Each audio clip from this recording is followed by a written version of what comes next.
I want to talk about the communication method of sign language that typically when someone thinks about sign language, they think of it only being used by people who are hard of hearing or deaf, but this is obviously not the case. Sign language has been used for many years, not only for those who are hard of hearing or deaf, but also those who have difficulty producing spoken verbal language. And that includes children with autism and other developmental disabilities. Um, so, in my experience, spoken verbal language is the first option that we try to teach our kids. But if that doesn't work, then we may try another communication method, and that communication method often is sign language. There is a pre existing set of skills that's needed for sign language. One of those pre existing skills is the ability to attend to a teacher or to a therapist who's teaching. And then another one is just some fine motor movement.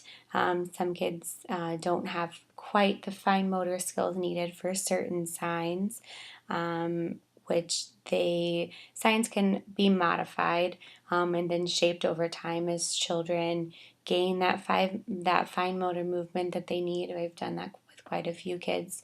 And then the last skill that's needed for sign language is the ability to imitate. So if a child doesn't have the ability to attend or to imitate, then sign language may not be the right mode of communication. It's over time, signs have become not only thought of as like a last resort for children who aren't producing verbal language, spoken verbal language, but they also, it can be like an early intervention. So sign language is not only for children, but it's for adults as well.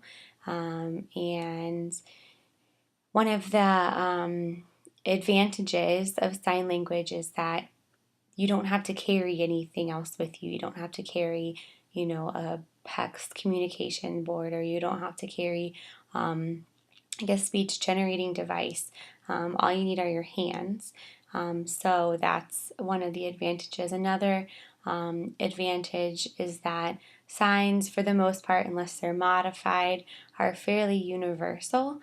There are certain signs that have, or certain words that have multiple signs, or sometimes it's not recommended, but sometimes parents have like homemade signs for kids.